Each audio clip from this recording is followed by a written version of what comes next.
Okay, okay. I was making sure Hello. we're still going down in that order. Hello, this is Cybertron 2 and 0. Take 3 out of 3 for Xibalba tips and tricks for the Xibalba series. Yeah, 3 videos, and this is also take 3. So say hi, 0. Hello. Yeah, so this video is going to be. God damn it, I know what's happening. Our OBS is covering the thing. Okay, and then if I move OBS to the side, yeah, that's going to work. Okay, we'll keep going. Okay. Yeah.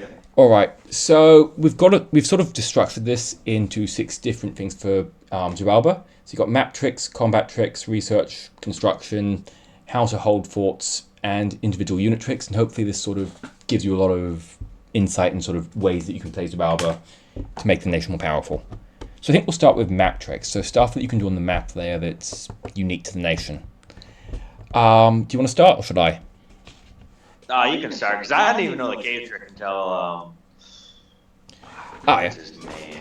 That was Arco.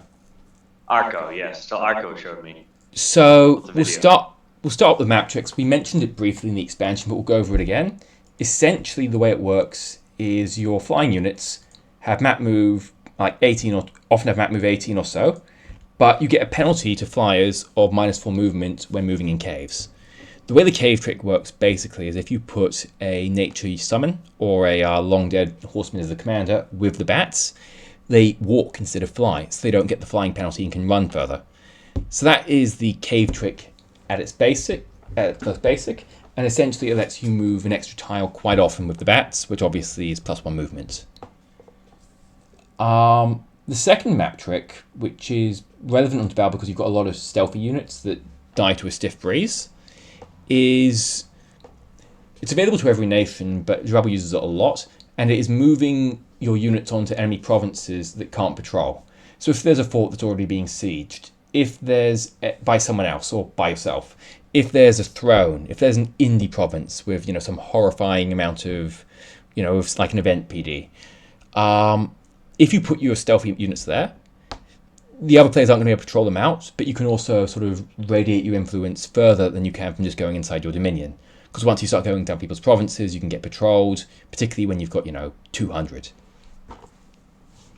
And I think that's a decent way of sort of using the map to expand your influence. Otherwise, are there any particular things at the map layer that you think are worth mentioning? Honestly, no. I don't. I just move like it's just because you have all this flying movement, so you can get over the mountains, you can get over wherever you need to be. I think It's there's. nothing like super tricky. I'll add one tricky thing in. You do have one sort of fancy thing that I like quite a lot, which is the Oracle has map movement 20. Come the mid game, when you put boots on them, you're going to have a 29 map move flying unit. That's quite significant. You can cause a lot of mischief with that. Because it can thug, it can take out, come the mid game, basically an indefinite amount of PD. And that's a lot of flying map move. Like, it's not a fancy map trick, but it's definitely something to sort of be aware of, particularly because you can sort of consolidate them and split them up and just do. Like, it's such a good unit that simply the fact that you can get it to 29 map move and then it re-stealths is very annoying. I know it's not much of a trick, but it's sort of. I think it comes up a lot. Alright, so that's it for map tricks, I think. There's nothing else that's super fancy. Research. So that's shit. Is that R? No. What is the research button again? Control R, I think. Oh, control. No. Why is it doing this? Right? Hit the question mark. Hit the question mark. Okay, I'll go to. I did. It should be coming up, but it's like S. Oh, spells. Right. R is randomize. All right. So where do you want to start? What spells are the most important for Xibalba? What do you think would be? Where do you think? Uh, Yeah. And I should. I think I want to say conjuration. It's a very important. That's something I do like rushing right at. So I start with construction 3 is what I like going straight away for. But Should we show the construction for the items then first, or should we start in conjuration? conjuration because construction is just like the basic kits into like blood dowsing rods, everything else you're gonna need. Like that's just those are basic things. The conjuration that's where I have fun. And I think just before we get into conjuration, it should be mentioned the different ages have different paths on conjuration for Xibalba. So EA, you have access to what? Blood, earth, fire, death mostly. And Yeah. although you have nature access, it's limited. And your nature access kicks and your water access kick into high gear in MA and LA. Is that right? Like you have nature access at EA, but it's less. It's than only normal. owner keys. It's only owner keys. It's a 1 in 4 random on a 2-turn cat mage to get a nature 2. It's not the same amount that you have all the others. You get much more of everything else. Okay, so which ones are really interesting for Xibalba? Oh god. I hope you're looking at spells right now. Yeah, we are. Can you see it on the screen? No, I cannot see the spells on the screen. Oh, I currently still see the Xibalba. That is not good. Uh-oh. Curse you, teams. Does the video... Oh, now... Oh, I saw it for a second. There we go. We're looking at spells now. Is the screen scrolling? I'm like scrolling up and down, but it's... I can only see the Conjuration. I can see kind of Conjuration. But am I like flicking through Conjuration or not? Because I'm like jumping up and down. No, you're not moving at all in Conjuration. I just see only 1, 2, and 3. Alright, I'm going to disable the display capture for a second. I'm just going to remove that to see if that helps. How about now? Are you flicking up and down? Yep. No, I don't see it. Okay, if OBS can see it, it's fine. I can pull it up on my own screen. Yeah, it's alright. We'll keep it on OBS then. That is very annoying though, because obviously you're not seeing what I'm seeing, which is just irksome. Okay. So personally, I like the important things I find in Conjuration 3 is going to be of course, Sacred Scorpion, which is a huge one. If you have extra fire gems, Scorpion Beast. So, 1 second, I'll just get the... Oh, I've got game capture. God dang it, I got rid of the capture, so give me a second to get the screen capture on OBS now. Display capture, okay. And we can just get that one. Alright, so which units are we talking about?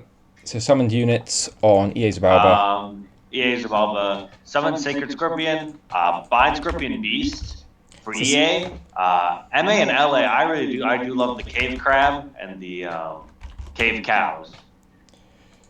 1 second. Very important summons. Let's get, sorry, Sacred Scorpion, which cave ones again? Sorry, you're going too quick for me. Cave Cows and Cave Crabs. Alright, let's go through these one by one because we've got them all. Oh, I've got them all on the screen now. I imagine you can't see it because, I don't know, Teams is being very upset. Yeah, I can actually see them on the screen. Wow, Yay, Teams is doing it right for once. Unbelievably. We're making progress. Progress. So as long as we're not in-game, it's happy. That's annoying, but I guess I'll just do, what I'll do is I'll drop Dominions to Windowed, and we've had resizing problems in the past, which is annoying, but, you know, it's... Now I see Conjuration 3 on your screen. Wow. What I'm going to do is I'm going to window it. So border this full screen window, and I have a... Can you see the mouse moving around now? Yes, I see the mouse moving around right now. Yeah, okay, that's going to be the way to do it. So border this full screen window seems to be working better with OBS. Let me see. Can you see me going into the Create Pretender God screen? So I'm just going Create Pretender for Xibalba. Or not. Are you currently there right now? Yeah, I'm currently on the Ghost King. No. I see just Dominion 6, Rise of the Pancreator. Okay, that's fine. No. One last test, just really, really quick. Let's try full windows. Can you see it now? So tools, Create Pretender. Are you currently on the Ghost King? No, you're lagging like 10 seconds. This is actually... I would almost say style. This is catastrophic lag. You're currently on Dominion 6 Rise of the Pancreator, like the goddamn... Yeah, I am, with the cave cow on the side. Alright. Yes. I just want to either check, tell me when you get to... I'm going to click the tools button. Give me a yell when it's actually clicked on. Yeah. Okay, it's only 2 seconds of that. Okay, this seems to be working, so we'll just have to do it on a screen like this. So Dominion's like miniaturized. That's okay, because we're just doing information anyways. Alright, so the summons. So let's start with Sacred Scorpion, because everyone knows about this one. It's like the famous Xibalba unit.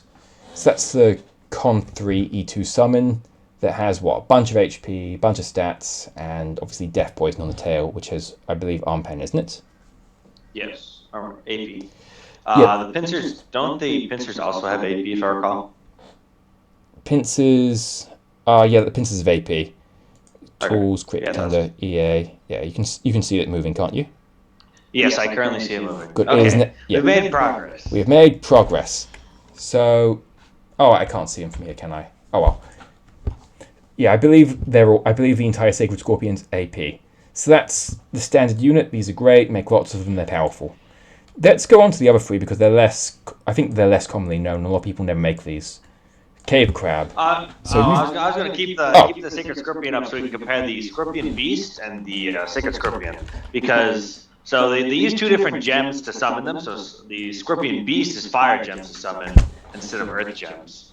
So if you have a very large abundance of them, they are still an animal. They will not be sacred, but it's you're almost getting the same package. Yeah, it's a similar. Sacred Scorpion. It's like -1 across the stat line, but other than that, it's basically the same, and not sacred, obviously. Yes, and also 4 less HP, but honestly, also magic resistance. And it's 1 less size. It is. Magic resistance. Honestly, it is notably worse. It's not. Looking at it is surprising. Like obviously, the sacred. It's not so much worse you'd never build it, but it is noticeably worse. Yes, it is. So how often do you build these? Which ones? The Scorpion Beast or the crappy Scorpions? Ones, the Scorpion Beasts. The Sacred Scorpions build like crazy. It really depends, honestly. If I'm getting absolutely bum rushed, they're getting pumped out, like insanely pumped out. But the reason why they're not, I don't build a whole bunch of them is because they only come from, you need a certain random on your Akin. Your Akin, when they random Earth, they can make them. So it's another use for your Akin. So Earth, they can make the Scorpion Beasts. Blood, they can do Aussies. And then Death is just a research monkey. If you want to really classify those 3 randoms. Yeah, that's a good way of looking at them. So that's the Sacred Scorpions and Scorpion Beast. So Cave Cows and Cave Crabs. Should we start with Cave Crab? Because in one of your games you've used these 2 very high effects, and it's a unit most people don't even know exists. Yeah, currently they've held my gate for, I think, going on 30 turns. It's just these 2 units, plus some mages to back them. So the Cave Crab is just this absolute unit that just stands there. It has 22 defense, which is kind of insane on a 4-gem summon with 54 HP. So giving even just a little bit of regen on him, getting iron skin, all the classic buffs, moss body. It is just a unit that is going to be able to hold gates. It is a terrible unit, I'd say, for conquering actual provinces. But like for holding gates, this is one of my favorite units to summon. It's also later ages of Xibalba. It hits pretty hard as well. Like 25 damage is not trivial. Yeah, it's also an animal, so you can give it the animal buffs. 4 magic resist, I guess, gives it a pretty clear weakness. But yeah, this thing basically zeros hold positions that I would say many would call unholdable, and then he's just held them for 30 turns. Because, yeah, this crab has made no small part in that, I think. Cave Cows. So... yeah, Cave Cow. They're really good on defense. And honestly, they're not that bad in offense. I have taken 2 provinces with the Cave Cows only. It was 30 Cave Cows, which you get 10 of them per summon. So obviously the stat line's not exciting on these units. What the draws for them, I believe, is the Corrosive Spit. Is that right? Yes, that is why I make them.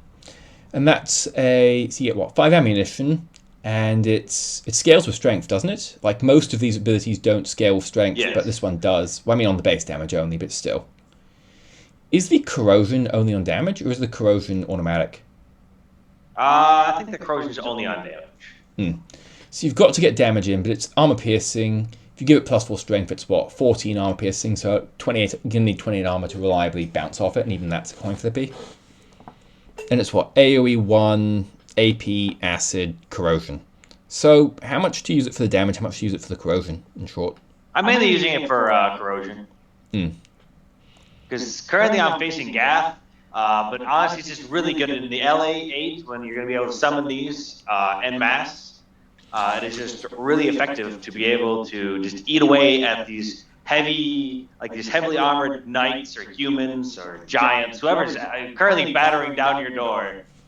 That the cave cow is able to just absolutely destroy their armor and weapons. So that's it for the conj free summons. So let's go up to the other conj stuff. I will mention just briefly, conj 1 and 2, wolves and animals can respect, and to a lesser extent killer mantises can all be used for the flying trick we were mentioning earlier. Wolves being the most obvious use simply because you get 20 of, I think you get 15 of them or so.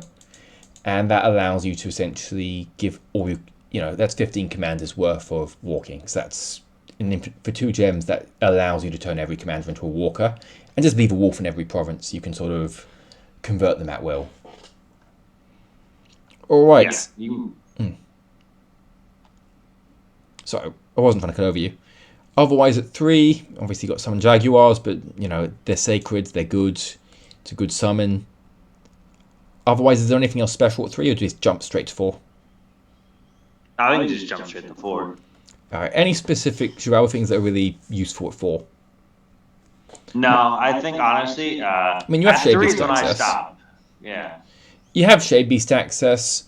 I've used Shade Beast to some effect. You get a lot of them for not many gems.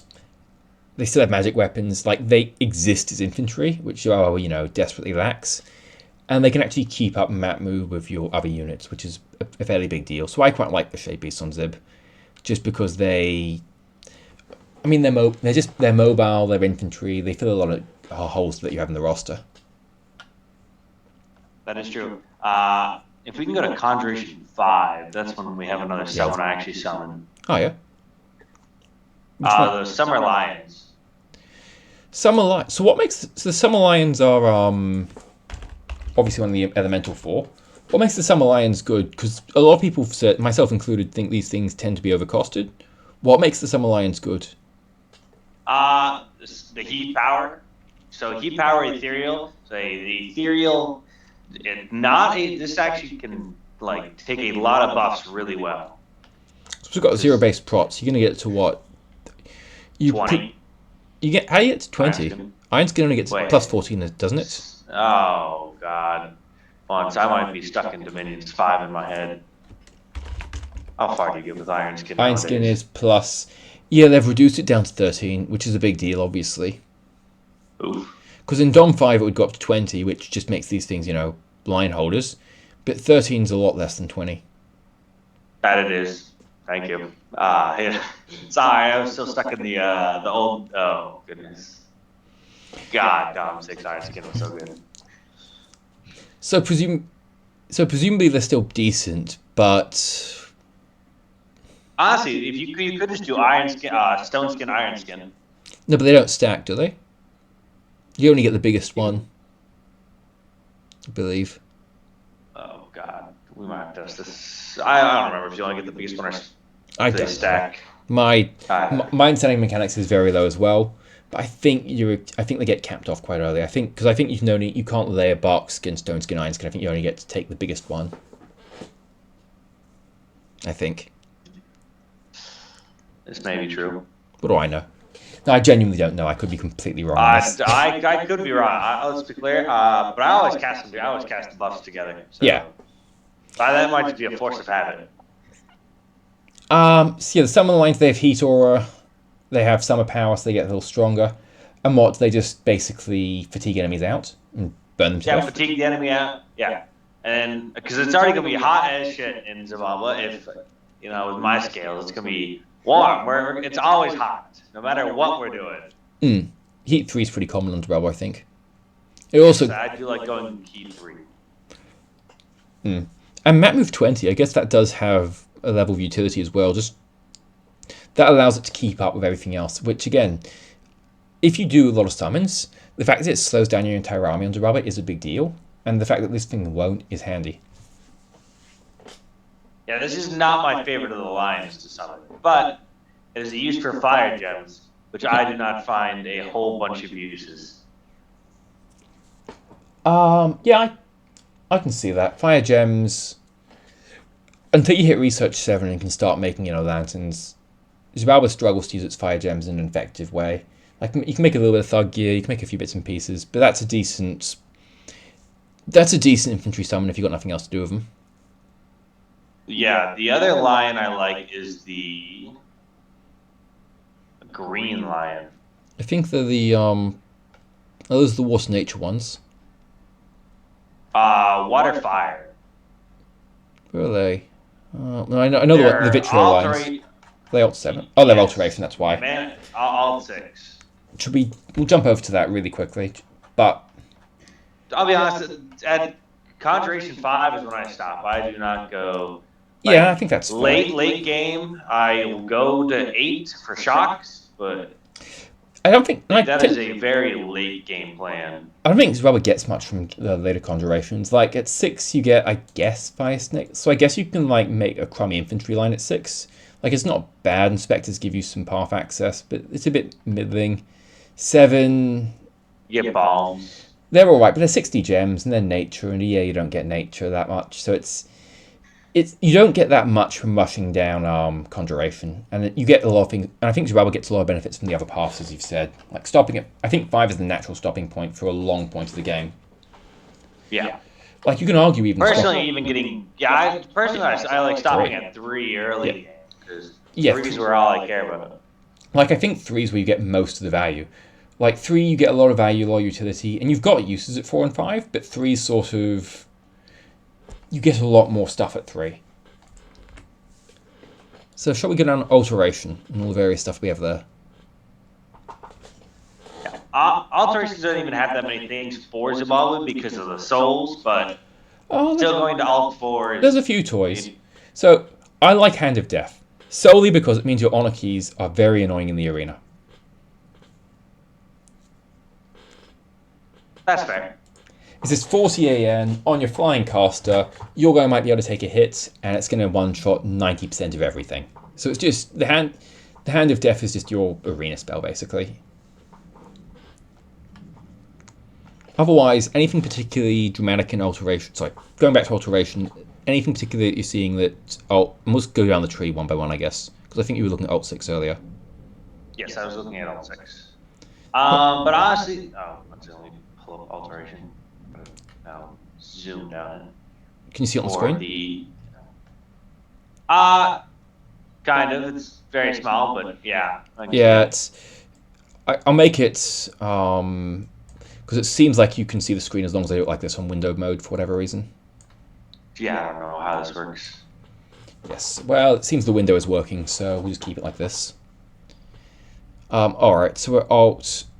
Any particular draws in the early alterations?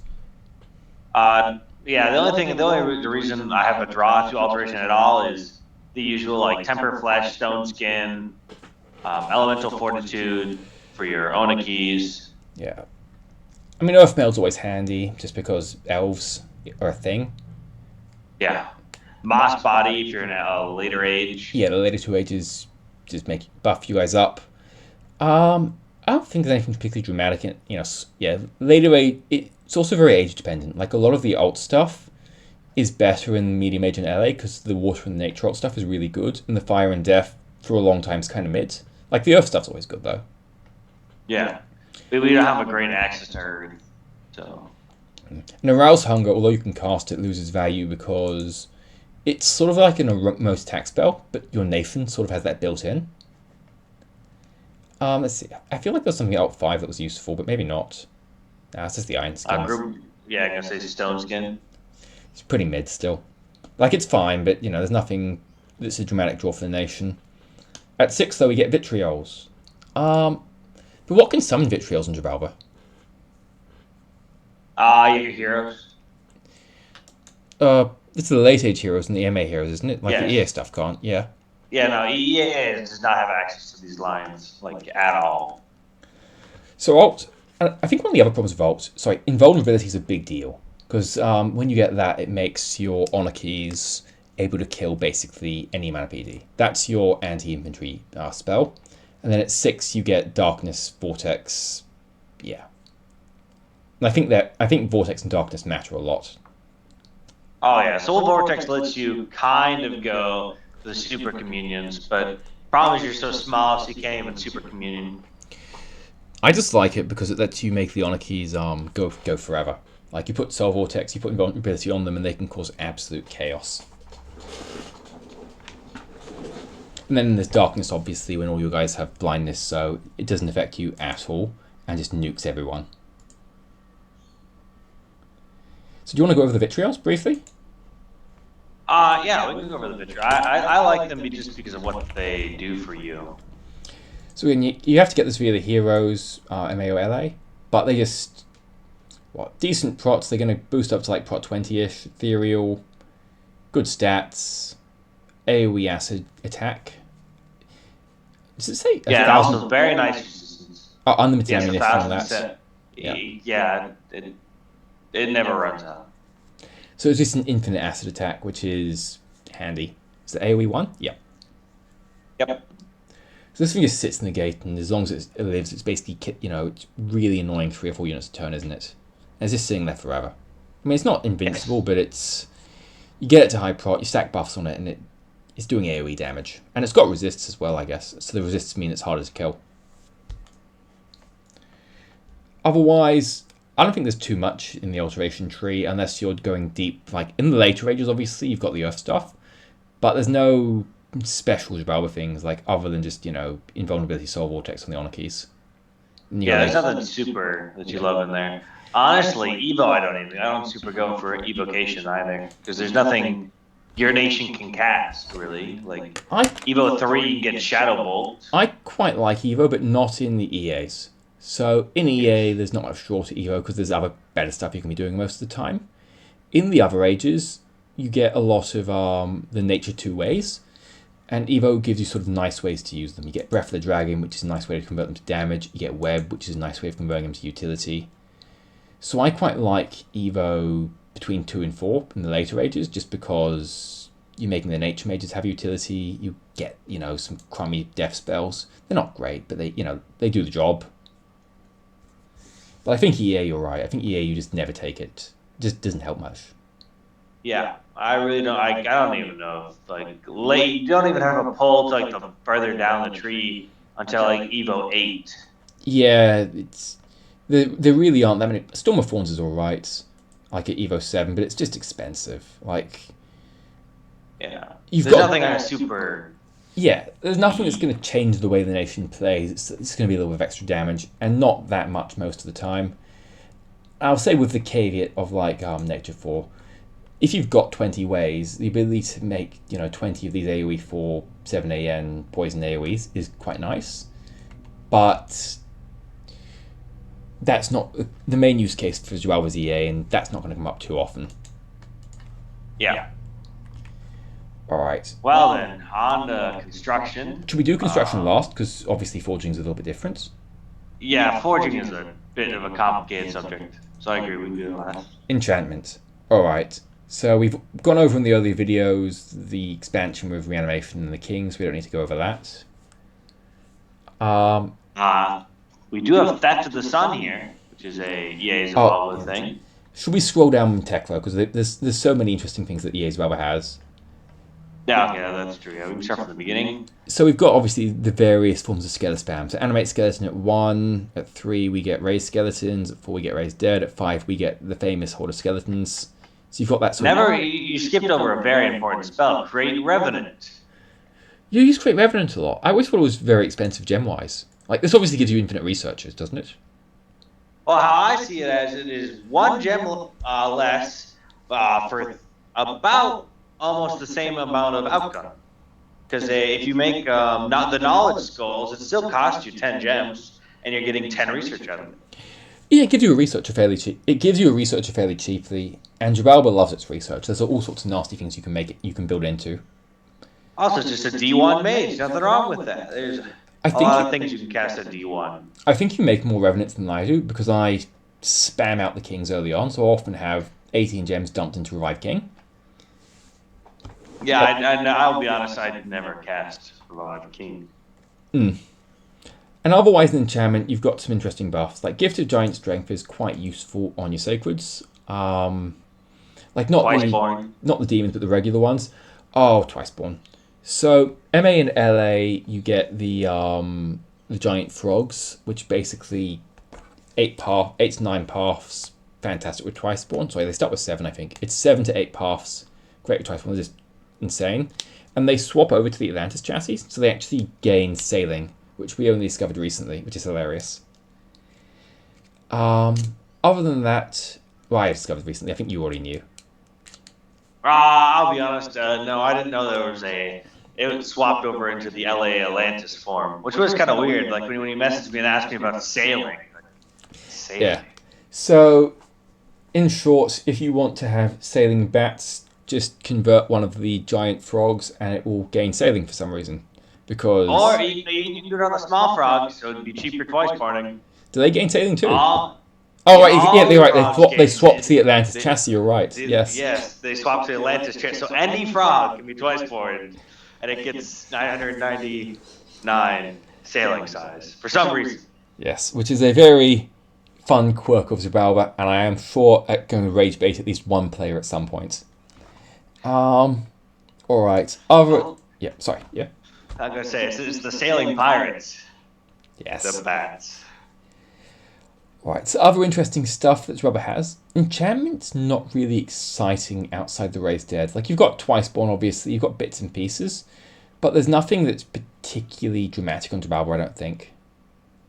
No, other than Rigor, yeah, I can see Rigor Mortis, Traps, but... Yeah, later on we get Rigor Mortis, which is one of your AoEs.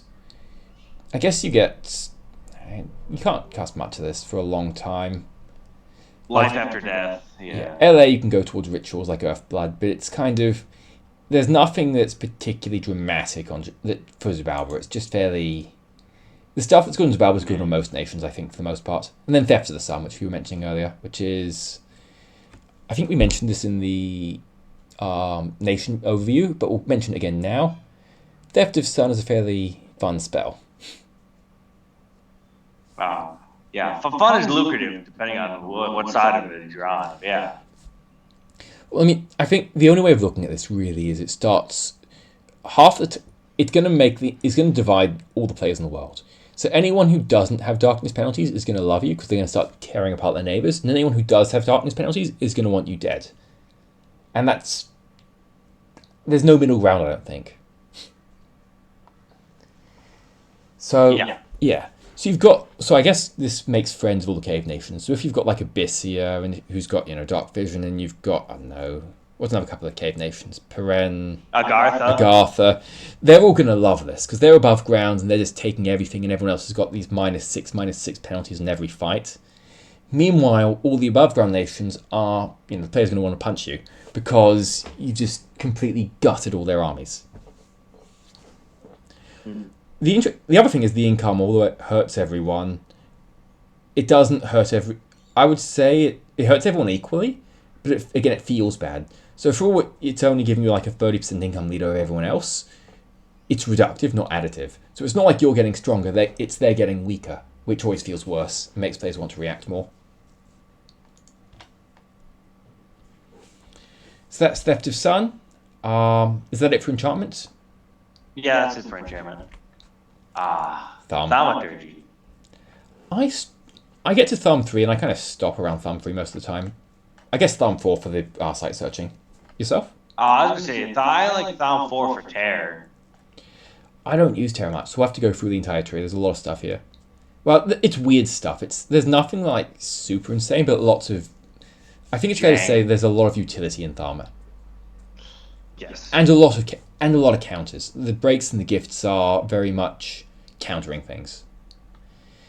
So Thumb 2, Battle Fury is obviously nice on the EA because you got fire, and you have the free breaks, which we've briefly gone over already. And these are basically anti-thug and anti-SC spells, in simple terms. Also, you do get Touch of Madness and Ferocity. Not Touch of Madness, Rage of the Corner Rat, my bad. Yes. Which is... Oh yeah, Berserk a bunch of your scorpions, which is Animals. Nice. Yes, and also +2 attack skill. Oh, and that's also relevant when you were like defending forts in the MA and LA stuff. And then again, yeah, +2 attack, +2 morale there. But the morale doesn't matter once you make them go berserk, but still. So the breaks of the counters, I I, although it's hard to mass enough air to do this, I just want to point out how busted this spell is. It's complete. This is insane. It's 20 AN fatigue, no resist. Yeah, it's good. But I mean, this is like anti-supercombatant. I think the only problem with this spell is I'm pretty sure you don't off-script it. Like, imagine if you could off-script the spell forever against a supercombatant. One bat would essentially turn the supercombatant off. They sometimes do it. It's just so rare. I think that with Lucid, without Lucid's mod, it's cast kind of regularly. With Lucid's mod, it is not cast very regularly. But these are all very useful against their respective targets. And you've got the blood one as well, which is obviously in blood. And then we get to 3 more buffs and essentially your supercombatant spells. I think Fourth Soul is the only one that you use outside of supercombatanting. Like giving luck for 1 death is still really handy, even if it's not AoE. I don't know. How do you feel about this? I think luck is death luck is insane, especially on Titans, any of your Oniki or your tiny bats that can all of a sudden have luck when there is no astral in the nation. Sorry, glamour now in the nation. Yeah, and I love using it on the like the sacred balls. Like you do have good sacreds as Xibalba. You are likely to have a fairly deep bless, and this allows you to get luck on them, which is great. Yeah, the reinvigorating the blunt res I don't see using too often unless you're supercombatanting. Yeah. Nothing too. Yeah, sorry. Yeah. No. You can tell. There's nothing too special here, honestly. After 4. Yeah, and at 4 you just got your various scries, Auspex, Gnome Law, Teleport if you've got a Pretender, and then after that it just sort of there's assorted utility spells, but there's nothing again that Xibalba particularly loves, so it just sort of it falls off a lot. Then we get to Blood, which is obviously you're a Blood Nation. Oh yeah, we gotta stop at Blood 1 already. I thought you gotta stop at every single tier has something you want. Yeah, so Xibalba obviously is the start of Blood 1, and that's going to turn on all your Skele Spam stuff, amongst other things. I was gonna say Bloodburst, my favorite spell. Oh, Bloodburst, yes. Which is... They did nerf it though, but... It's still 11 AN damage, which is huge in AoE. I know, but it costs 2 blood slaves now. And it's a 1 blood slave spell. 3 blood slaves with the fatigue, really. Like, it's going to fatigue you out and cost 3 blood slaves. I think you sack a blood slave to reduce the fatigue, don't you? Or was that only non-blood? Only non-blood. Normally non-blood. But honestly, it's not really that much. Okay, because if you think about it, it gets cut in half. It's like, let's just say you have. Oh, right, it's only blood 1. You're right. Yeah. It's blood 1. So if you look at your actual people that are going to be casting it, I don't know. It might they were be blood 25 fatigue. And some are blood 3. Yeah. Yeah, blood 3, blood 4. So it's gonna be like. Honestly, not that much fatigue. Yeah, and it's dealing between 11 and like 14 AN damage AoE 1. It's going to be melting things. Yeah. The caveat is the fatigue hurts. Yes, especially if you are doing a Sabbath, it will definitely hurt your slaves. And otherwise, you've got the regular blood stuff there as well, but there's nothing dramatically special on Xibalba. At 2, you've got Beast Bats, which I think we mentioned earlier in the starting vid. They're kind of bad. Like, there's nothing wrong with them, but I think the only way of describing them is they're worse than they look. Is that fair? Yeah, that's a fair way to go about like, it. They're not awful. They have uses, but you take a look at this thing, I could use that. It could have a high utility, and it turns out these die in droves. They have some utility, but they're kind of chaffy. And then you've got the break, which is arguably the best break because it automatically bleeds the opponent. Yes. And maybe causes disease. And I should mention the honor keys because they have blood 3 are strong candidates to cast Hellpower if you want to go in the super combatant route. And you could make a Hell Bomb, just saying. Man, you could Hell Bomb, you could go for 50, even just going for 50 rounds, you could Hell Bomb the entire battlefield. Oh, absolutely. And that's And Xibalba, not many nations can use Hell Power as well as Xibalba. Like, you have the natural blood 3s. Come mid game, you have the natural invulnerability. You can very easily Hell Bomb people. Yeah. And let me tell you, if you make them, because they can cast larger on themselves, they can cast Hell Power, all of a sudden these monsters are just standing in the middle of the battlefield, repelling everything. And that's your... That is my little bit of a joke on people, yes. There's a couple of super combatant things you can do with Onakis, but Hell Power is definitely one of the super combatant routes. Like, it's just such a ridiculous stat buff, and summoning horrors is obviously very nice against an army. Well, honestly, with Hell, so what I like to do, I guess I like starting the. So if we're gonna, because we're here, we can go over what I'll be casting. Yeah. Is going to be Hell Power, Strength of Gaia, into just mainly just more self buffing. But the big ones are those two. It's just Strength of Gaia. So yes, he will need a empowering in Earth, but that is if you're gonna make him a super combatant, you already want him to have Earth. So that's why I like doing it. Well, I think it also varies on what flavor your Onakis are. Because I know you've got the Fire Onakis, and they, once you get to Con 7 or so, you can start using them as Soul Vortex Phoenix Pyre Bombs. And the other ones can be used as Hell Power Bombs. Not that you necessarily have to use them as that, but they all have some super combatant potential. Yes. Are Onakis Earth? I can't remember. Are Onakis what? Are Onakis naturally off, or do you have to empower it? No, you have to empower Earth on these, don't you? Yes. I mean, they're worth empowering. Like, they're big units, but... Like I said, this is like, I only normally am going to empower like one or two of them to make these super combatants, if I do that at all, but that would be the... Because the Strength of Gaia plus Hell Power plus just Iron Skin, Temper Flesh, just like the classic buffs after that. They are just absolute monsters. At the end of the script, of course, Reinvigorate. So it costs 4 Blood Slaves plus normally 2 Nature. There's another spell that EA Zib uses a lot. I think a lot of nations struggle to use in the same volume as you, which is Blood Feast. Just remove 10 afflictions. You have lots of big blood mages. You have big... between the Onakis and your old age Camazots, I think. Cap. The cap only not stuff. the Camazots. The cap only is old. Yeah, the cap onlys. You've got a lot of things that are useful with this. Anything else that we see that's really dramatic or not really? Well, we can talk about my favorite devil. Yeah? The Spine Devil. Oh, the Spine Devil. Yes, you rate these a lot. I should mention in DE, they've actually added a lot of support for Spine Devils. But in regular Dominions, the biggest problem is you've only got the Spine Devils at that summon 1 at Blood 2. So it's just the mage turns that's the cost. Yes. And they really do get shafted. Every single other demon gets a mass summoning. And also, like, opening 5 gates, you get all the other ones but the Spine Devil. Well, that's a little rant, I'm just saying. Well, in DE, at least, I think the Spine Devil might be the best one. They've got some of the... I think they've got their summon at Blood 6, which is the earliest of the mass ones. Yes, that's Blood 6, you get 15 of them, which is... I mean, not 15, 22 of them. It is. Yeah, which is inversely insane. It's, like, faster than the Blood 9 ones. Just know...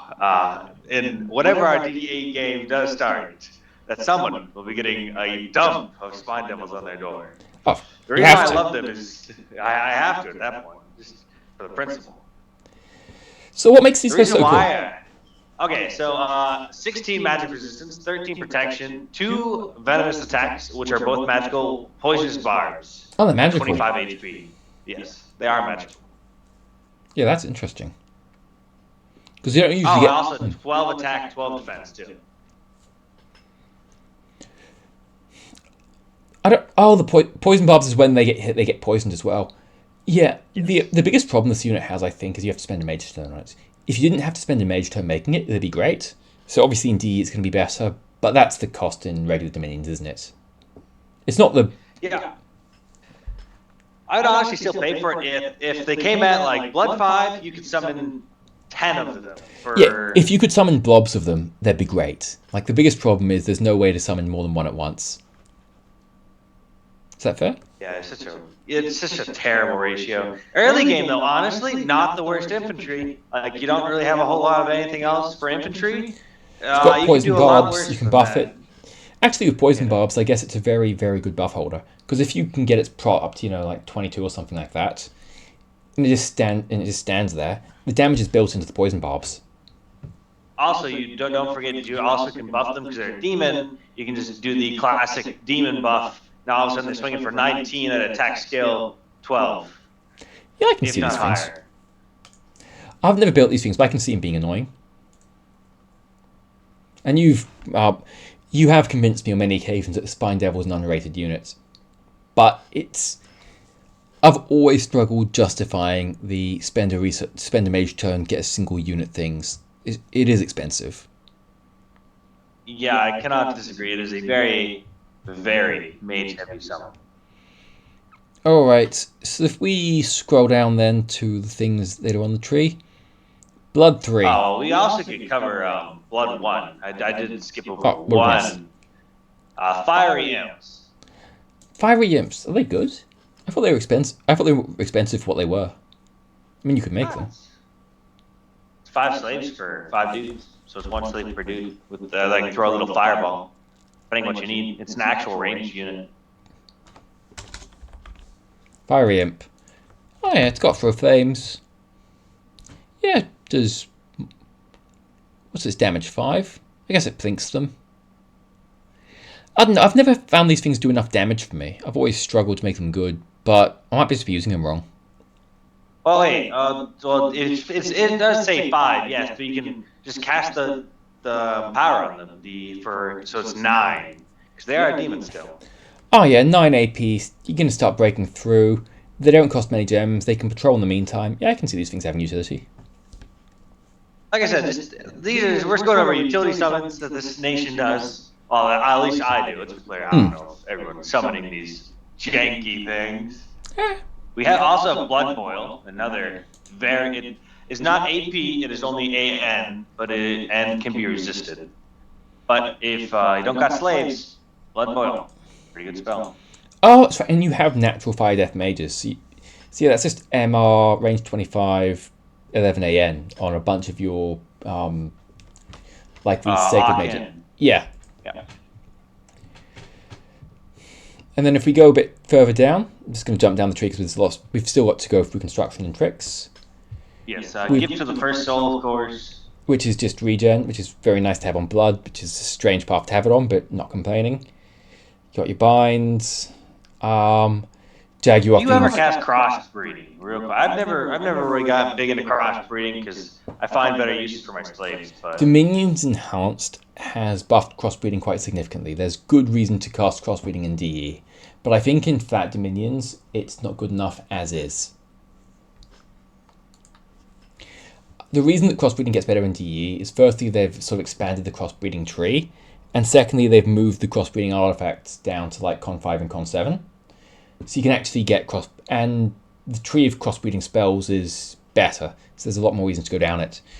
The problem with this is they have like no patrol strength. Like the biggest thing you use crossbreeding for is patrol chaff, and you can use it. It's not the worst, but it's not exactly super efficient either. Mm-hmm. I think they average at like 0.6 or something like that. So this is like, it's about 1 patrol per slave, which is obviously not a great rate, but it's blood slaves, not gems. Yeah, and you'll get the occasional combat unit as well, which should be mentioned because the combat ones can be quite good. Okay, let's go over how much do you rate a blood slave compared to a gem? Because that is a big consideration. Huge point. That's a huge point of contention in various ages. I actually don't think there's a fixed going rate. As far as I can tell from talking to other players, the current going rate for slaves to gems is somewhere between 2-1 and 4-1. Most people, when they need blood slaves, will trade it between 2-1 and 3-1. That's what I think the going rate is. You know, normally when I'm talking with people to trade, I'm willing to sell 2 blood slaves for 1 gem, or the worst I've ever sold them for at the rate is 2.25 per gem. Oh, I've done worse. I did a worse rate than that, like last turn. Oh, God. No, I have a very strict how much my slaves are worth. Well, you get a lot. As Xibalba, you can get a lot of slaves though, and that's the caveat. Like Xibalba can, if you do vertical blood hunting, you can easily get several hundred slaves in a turn. Yeah, but you can use several hundred slaves in a turn Yeah, pretty true. easily. And I guess that's the caveat. It's how well can you use the slaves versus how well you can use the gems. I think your rate's probably closer to the going rate than mine. 2 to 3 does seem to be like where most people put their balance. So that's what the going rate is for you, between 2 and 2.25, and mine is, I think I sold mine at about 2.5, but that's not, I guess it's not too bad. That's not terrible, yeah. Yeah, but I was willing to go like 3 to 1, just got the offer at 2.5 and I wasn't about to say no.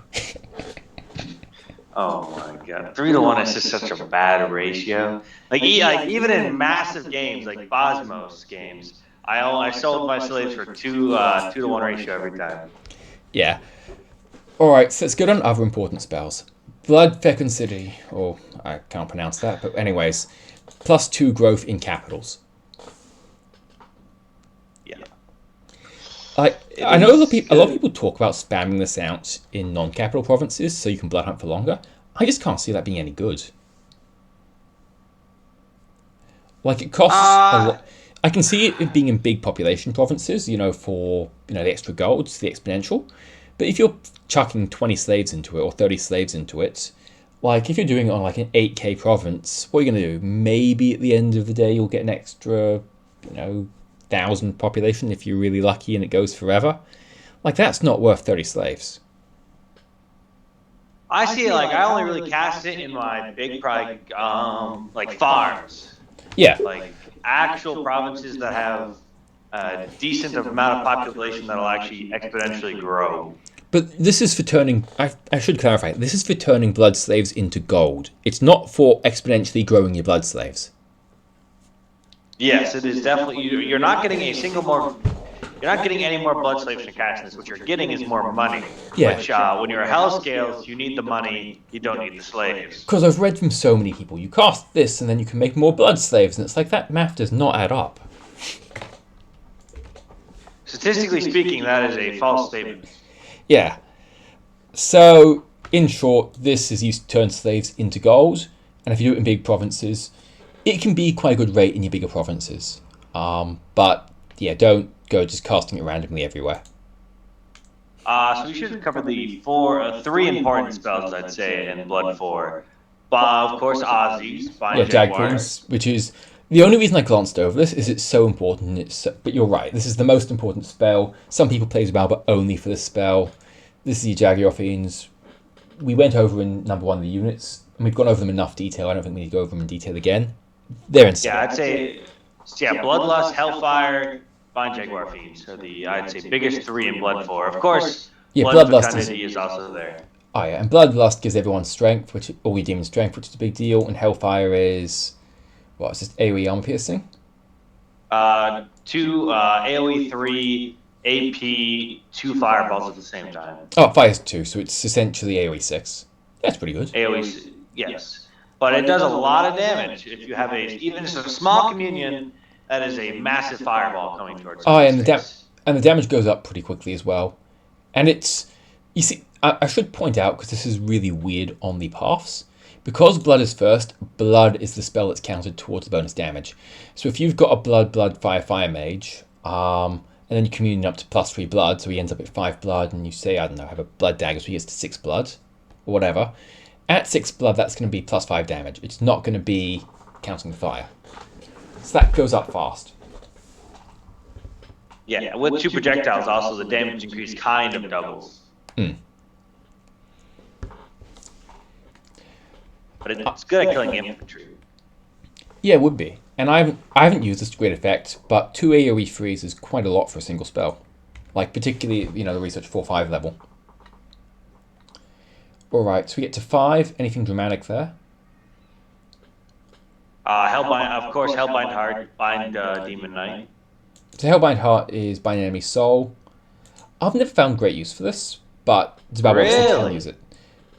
You want to use it on commanders. Like, it's great if you can find commanders to use it on. I just never seem to be able to get my commanders in a position to take commanders. I always route them before I get them.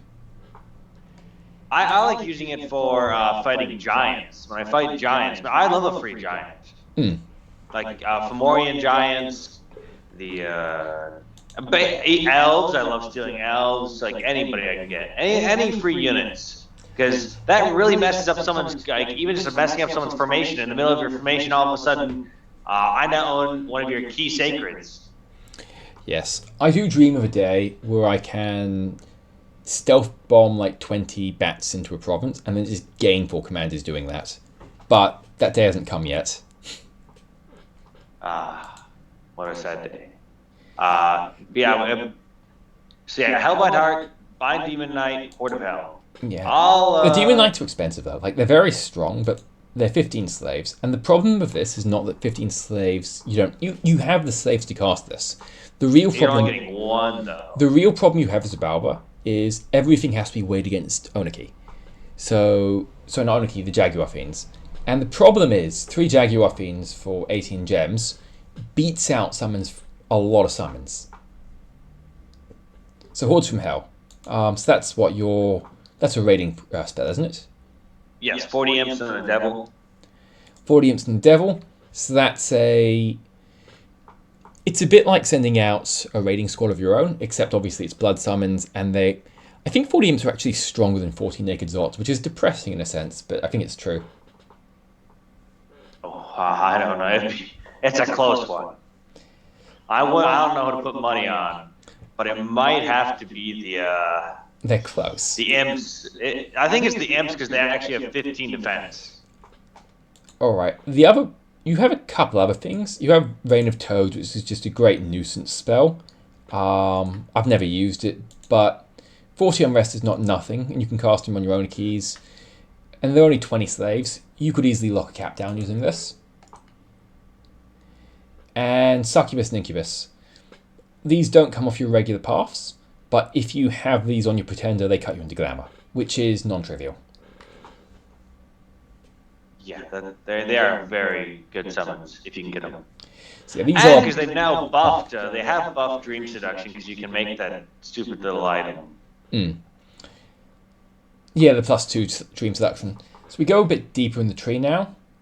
Ritual of 5 Gates summons 5 demons. This is, once you access the Jaguar Fiends, I think it's the first spell you consider building over the Jaguar Fiends.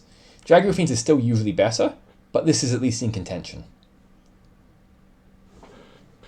I really don't look at that. I'll be honest. I do. When I get this far, I do not think of Ritual of 5 Gates. Is like a first thought. Yeah. Instead of them, I think of Infernal Disease. I think of course, Bind Ice Devil. If my Pretender can cast it. So just for people who watch and may not know, this is Fantastic Assassin spell. This is Path Access that gives you basically water mages. That's not what I'm casting it for. No, I don't care about the water guys. I care about the Astral. The Astral? Oh, is one of the devils Astral? Yes. Water 3, Astral 2. Okay. So this is going to cut you into lots of paths, basically. Blood Rain I think it affects your own units as well, but it's a nice spell to have in the roster for various battles. But Blood 6... You also have Rejuvenation. And Rejuvenation makes you younger. I've never used this very often. Like, I understand you can use it on old age units, but you lose 10 years for 10 slaves. Like, you often should drop 20 years to get them under old age. And is that worth 20 slaves? I think on the cat mages it is, because those cat mages, old age is just so killer. It just reduces their stats, reduces like how fast they can reinvigorate their. I'd say like without it, they're just so much worse at combat. They're worse if you send them into melee. The caveat I'm going to add to that is if we're using the 2-to-1 ratio, then Twiceborn is a very clean way of converting those cat mages. They're fire earth blood. They don't have death. Those ones. I'm mixing mages. Yes, they do not have death. Yeah, alright. Then Rejuvenate does make sense on those cap onlys, just to keep a couple alive. Particularly if you're using one as like your big your big blood summoner for the Reign of Jaguars later on. So you want to keep them up. Yeah. So So jumping past that, you have Blood 7, which is...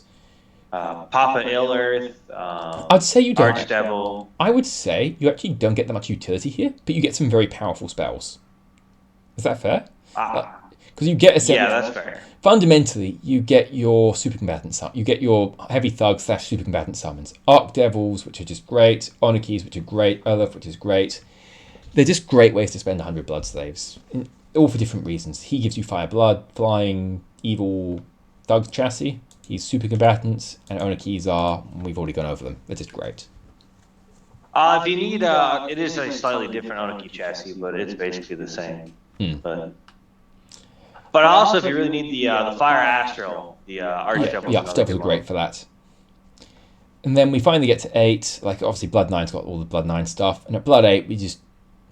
Xibalba pops off at Blood 8. Like, the entire Blood 8 roster's useful for you. We should talk about one spell before we continue on from 7. Yeah? Purify Blood. I didn't know about this spell. What does it do? Oh, so it's poison resist to your entire army. Yeah, okay, that's a thing. So, Foul Vapor, it's just anti-Foul Vapors. Yeah, that's very handy. So at Blood 7, you just counter Foul Vapors outright. Yes. And also you have Blood Moon if you really want to cast it. Oh, where's Blood Moon? I don't know. I can't see it. It's plus 1 blood magic to the world, misfortune 2 to the world. You have to have that on your Pretender, though, because that's Pretender paths. Yeah, it is let's be clear. This is definitely a Pretender that is casting it. But if you cast this... Yeah, extra blood searching is a big deal, and Misfortune 2 worldwide. You can have a lot of fun if someone's on Misfortune 2, if someone's somehow found a way to get to Misfortune 3. This could create... Yeah, imagine if you could set a place in Misfortune 5 with this.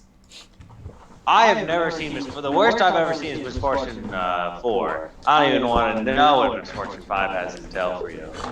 Well, the way you get to Misfortune 5 is either via a Misfortune Throne, and a couple of nations, like the Age Bogarus, can start at minus 1 fortune, so you can start at Misfortune 3. So if you stack that on top, Misfortune 2 on top of that, it is possible. Yes, I am disappointed though. In one of my games, my goal was to get to Misfortune 5, and I only got good thrones. Which I know, what a tragedy, but, goals. Yeah, what a tragedy. We also have Dome of Corruption, if your Pretender can cast it. Yeah, and it's just another Dome spell, and Domes are great. Like, Domes, I think a fair way of describing them is you underrate them until someone dumps a bunch of things on your capital, and then you realise they're really, really good. Like, particularly at higher levels. Oh, Dome of Corruption gives you plus 2 magic scales where you cast it. Wait, this gives you scales? Yes. Yeah, okay, then you always want to cast that, don't you? If you can. If you can. So it's a dome that also makes it give you more magic scales. So yeah, that's a big deal then. But it also does auto cast Blood Rain in that province, which pros and cons, yeah. Blood Rain's good. Yeah, especially if you're defending, because Blood Rain when you're defending is more likely to screw up the attacker than you. Yeah. All right, and we get to Blood 8, and I'll go over them really quickly because there's a whole bunch of... Basically, every spell is great at Blood 8. Damage Reversal, which is nice on your Super Combatant chassis. Improved Crossbreeding. I don't think you cast this very often. I think it's basically bad. Rush of Strength. It's like the Demon AoE Strength, but for every unit, so it's fantastic. Life for a Life is 40 AN damage on all your Blood Mages. Kind of good. Infernal Prison. Kills Super Combatants and Pretenders. Claws, same thing, but you can't cast it usually. Can't usually cast Horror Seed, but if you somehow can on the Pretenders, they're really annoying. Curse of Blood, you do have path access. It gives you Immortal Vampire Lords. I don't know how I feel about Curse of Blood in this nation. You have such good things to do with Blood Slaves. How do vampires rate up compared to everything else? Free Immortals. There's nothing really wrong with... I'm not saying the vampire is bad, but whenever you can cast Curses of Blood, you have to compare it to an Onaki, or usually like a Heliophagi or an Archdevil. And how often are you taking the vampires in that sort of, that triangle? Yeah, exactly. That's the one caveat problem I have with them, is that they are contending for me instead of casting any of the other massive summons. So like, if all the other summons are already taken, I normally have like one mage dedicated to summoning like the unique summons every turn. but Like even if after the all the other ones are uniques, taken, it's then you've still got they're still competing with the owner keys. Like when they honestly, I'd say like having 4 or 5 of them is always good because I like the performing flesh. They're immortal. They have resistances. yeah, they do feel a different niche to the owner key. I was just wondering how you rated them comparatively because the owner key I think is the vampires raid fantastically because they can raid forever, but the owner keys have a bit more raw power behind them basically, and they obviously have the better free spawn. Yes, they do get better free spawn, but the vampire can raid basically forever. It can also cast Soul Vortex, more invulnerability upon itself. It is the better super combatant, but not quite a super combatant. So to jump past that very briefly, we've got 3 red seconds, which is insane on Xibalba, because it gives you a citadel, and given your weakness of infantry, it is really nice to have roadblocks across your borders. Xibalba often struggles defending against big infantry raids, and this just slows every attack down to a crawl, and you can send mages then stealthing into the province. 3 red seconds is good in every nation, but I think it's particularly good in Xibalba. The Blood Vortex? So you've got just briefly Rain of Jaguars, which is some more Ozelotls because they're great, and Blood Vortex, which is what? Is this Blood Slaves, isn't it? Oh god, I can never remember. But yes, it basically just more blood slaves each turn. You basically cast it for 200 slaves, give or take, so it stays up forever, and it drains all the provinces nearby and gives you like white blood hunting over yours and your neighbours' provinces. I don't believe it gives you that many slaves, but it gives you enough to be worth. If you can cast it, it's worth casting. Like it does. But it also does give you turmoil too. If we're going to talk about that, does it give you turmoil? I don't know the spells well enough. I know it gives you neighbours turmoil as well. So it gives you turmoil, it gives you neighbours turmoil. Yes, I think it's just turmoil 1 if I recall, but it has been a while since I've cast this spell. But yeah, because normally games don't go to Blood 8. And when they do, the game is mostly decided at that point. But Blood Vortex, but Blood 8, when you do get to that phase, Xibalba can use it very, very well. I would say 7 and 8, Xibalba just gets this huge spike. Like, all this stuff is fantastic. Which I know in most trees you get the spike at 7. But you get, it's not just the spike, you get a lot of utility as well at 7 and 8. Yeah. So that's Blood. So now we go on to the construction spells, which will take like a second. Is there any important spell in construction? I don't think there is. I guess I'll just like actual spell? You've got the temple armors, which are okay, but it's every nation has them. There's nothing unique. What actual spells in construction? I never remember. Is this summons? So you got mechanical men. Forges. Oh wait, temper armor by Soldier Steel. Yeah, but it's pretty dull. And then if we just go to, I believe it's F. Yes. So let's go to items that you can forge. Oh, my favorite. Jinx. Now there's a lot of stuff on EA's Xibalba in forging, and everyone's got their own different sort of tricks. So we'll do fort holding at the end. So yeah, fort holding is specific units and kit tricks at the end. So we'll just do construction now.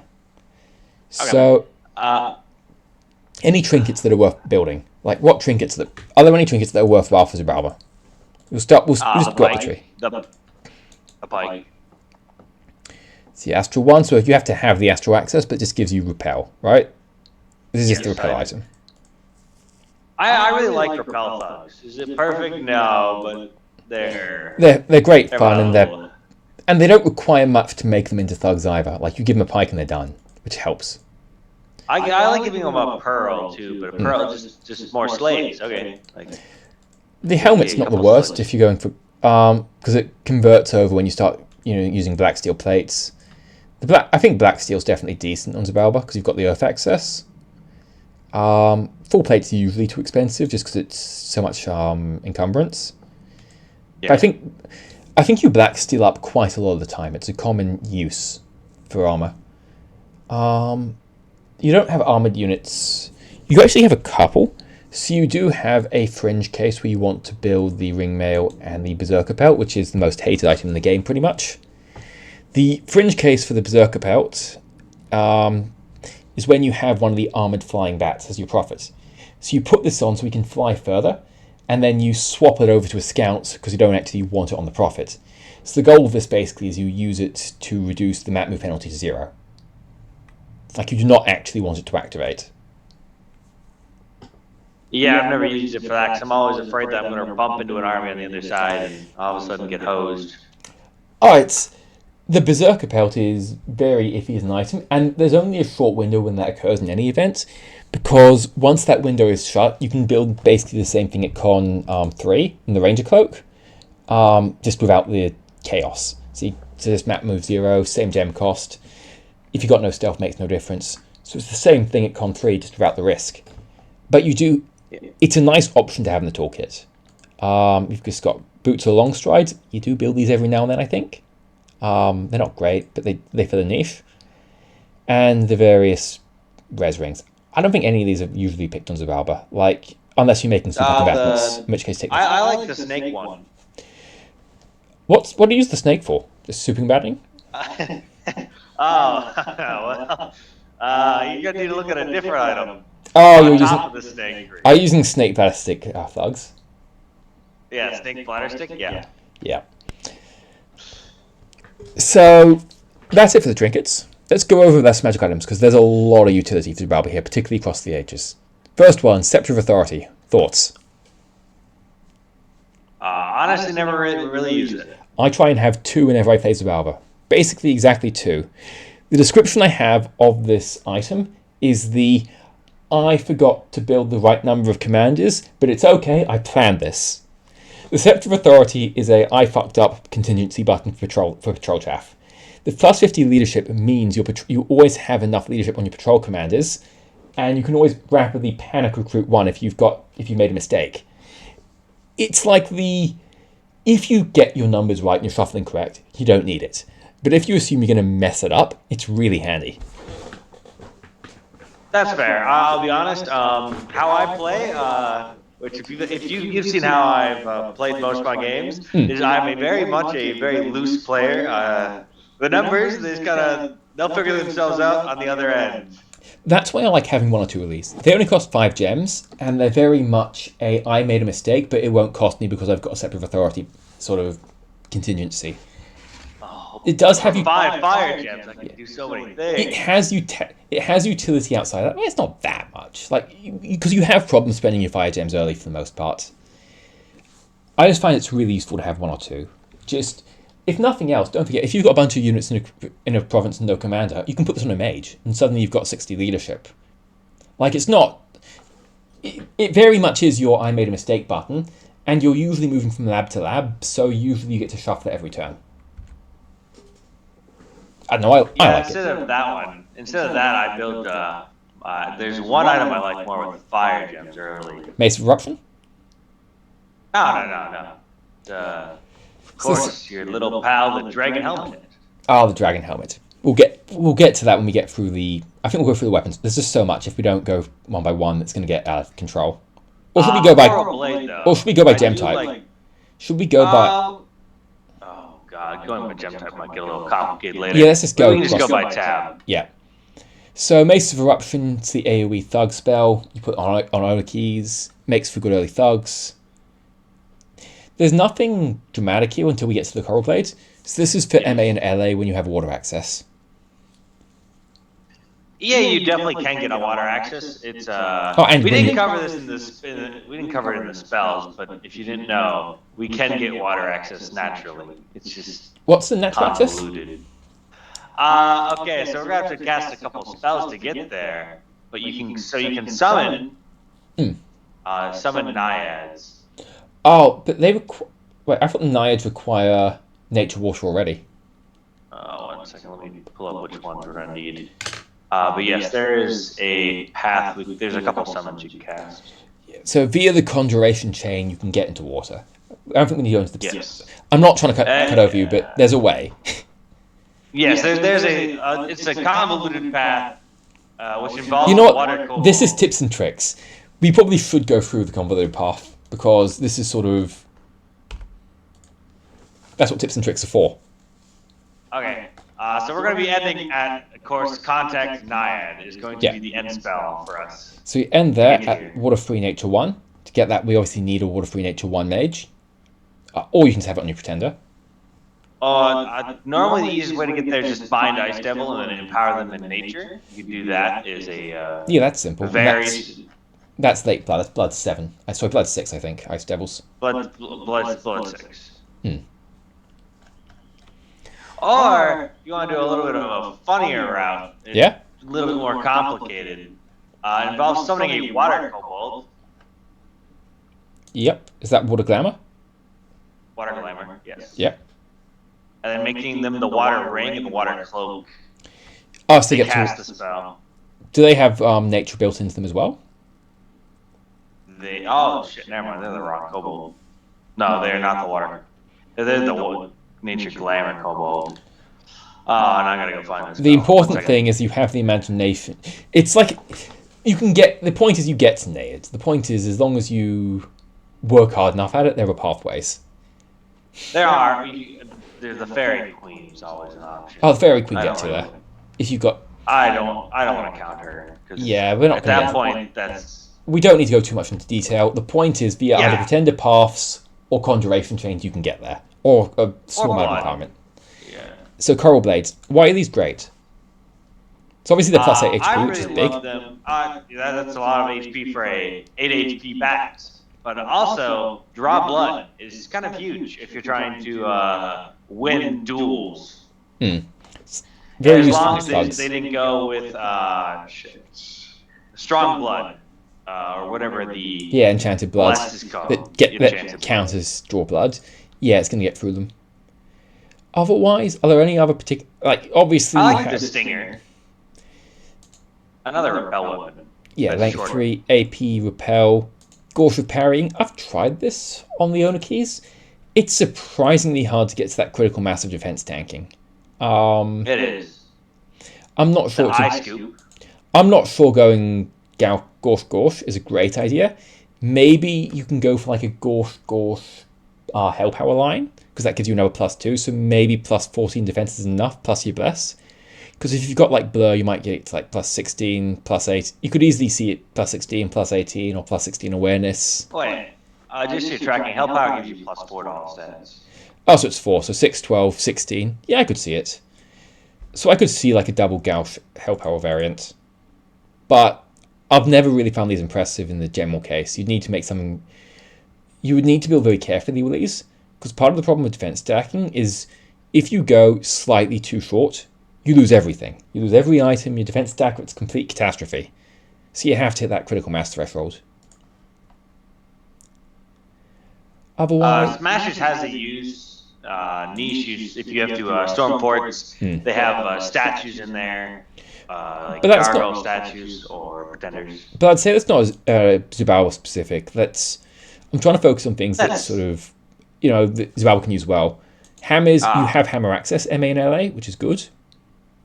Eye catcher. You have EA access too. Do you? Oh, you have Earth 2s, don't you? Oh, eventually, yeah. You get 2s into boots. 2s into boots. Hammer.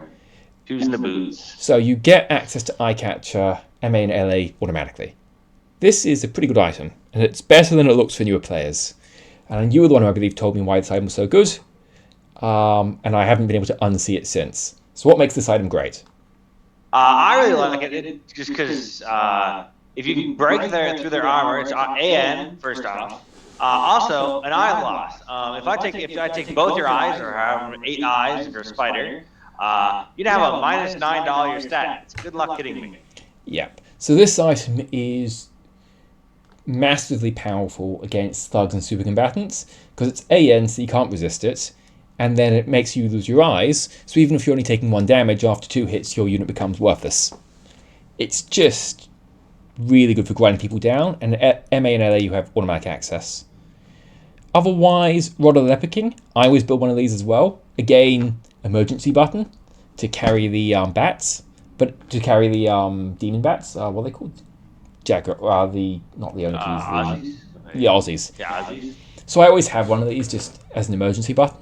Obviously it's not good, but it's sort of another I made a mistake, but thankfully I have one of these items. I don't think there's anything else that's too special for the nation. Dusk Dagger. Do you have access to Dust Daggers? I know the path access, and that's weird, isn't it? Yeah, because it's astral. It's Astral Blood. I mean, Astral Death, yes. It's a bit weird, yeah. But If you can make it, it's great, but it's hard to get Xibalba into astral. yeah, unless you find Onyx. Yeah. Yes. Two-handed. Anything dramatic in two-handed other than the obvious great sword of sharpness? I don't even know Great Sword's sharpness very often. Yeah, I don't either actually, but you can put them on the owner keys. They're not terrible. Instead of Great Sword's sharpness, I like going for Bane Blades. Let's get up. Bane Blades. So they just decay the enemy instead with MR negates. Yes, and it still hits really hard. It doesn't. The biggest thing is that it doesn't have armor piercing, so it's going to have more trouble dealing damage. But obviously, decay is a big deal. Oh, the thing is, if I'm already equipping an Oniki, an Oniki's not really going to have a problem getting doing damage. through. It's got what, 16, 18 strength, and that's base. 14 base, but 14, but you have to expect to be fighting at 18 at least. yeah, you're gonna be fighting at 18, so it's like 28 damage. If there is no strength in your bless, which I highly doubt there's not an ounce of strength in your bless. So between that, you've got Bane Blades, Great Swords, and I think there's the main two items. It's just basic. Well, I do love gloves. You ever use the gloves? I have used the gloves. The issue is the attacks don't carry over onto other chassis, so it's very good in things like the arena. But outside of the arena, they're just they're very expensive for what they are because they've got no length, so you get repelled and things like that. I like them on a Titan though. Yeah, forearm Titans. Yeah, that's fair. So I think that's and the gloves just help you punch down. I mean, they give you harass. They help you punch through defense very well. They deal with other Titans. So that's it for that. Bow weapons. Anything that you particularly like here? The black bow. Yep, and you can make them for other people too. So in other words, if you damage them, you give Feeble Mind, and Feeble Mind basically negates pretenders. And the point is, you have stealthy everything, so you can just stealth 3 back bows into somewhere and wreck them. Yeah. No one expects the little back commanders in the back with no pads to be shooting black bows. And nobody expects you to stealth back black bows onto a third-party engagement just so you can snipe their pretender. Yeah, I've never done that before. I've planned it, but I ended up selling the black bows. But the point of the black bows is the ability to give Feeble Mind on a stealth unit has so much utility, and you can trade them. Like at the end of the day, this is anti-pretender, isn't it? At core. Yeah. Well, it's an anti-not blood pretender. Does Feeble Mind not work on blood? No, it does work on blood, but they can fix themselves. Oh yeah. Wait, can they? I thought if they're Feeble Minded, they can't fix themselves. Does Feeble Mind all paths? Yeah, I believe it does. I thought it was Feeble Minded only removed half. No, that's You? dementia, I think. I I don't know. I'll pull up what Feeble Mind. Yeah, I think it might be mute that removes half, and then Feeble Mind's 100%. I think Feeble Mind's 100. And then is there any other items? I don't think you can build the bows in this nation. Oh, you can build piercers. That's a mildly relevant thing. And the point is it's an AM weapon in Nerf Air. And you can forge these as a Xibalba. I don't think you use them very often, but they exist. Like, it's still an AM weapon you can forge. And, yeah, that's just armor piercing. So shall we jump on shields? Yeah. Eye shields. Yes. Which is, if you're in the nature one, so MA, LA, or on the honor keys, this is pretty useful defensively, because it's Eye Vengeance. Anything else? Not really. I guess you can make the Shield of Valor too. Actually, that's pretty relevant, isn't it? The eyelash shield, if you're thugging, an eyelash shield is pretty good. Yeah, that's what we just. Yeah, the ice shield. Yeah. Other than that, though, no, I'm not super in Helmets. love with any of them. Dragon Helmet, which is just a great smashing abilities, morale, fire resistance, dark vision, protection, zero encumbrance. It's just good. Do you build any of the other helmets, really? I build the horned helmets on some of the Onakis.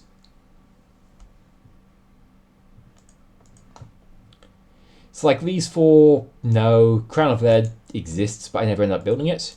I do occasionally build the horned helmet. I see it having value, and I do occasionally build the black steel helmet as well.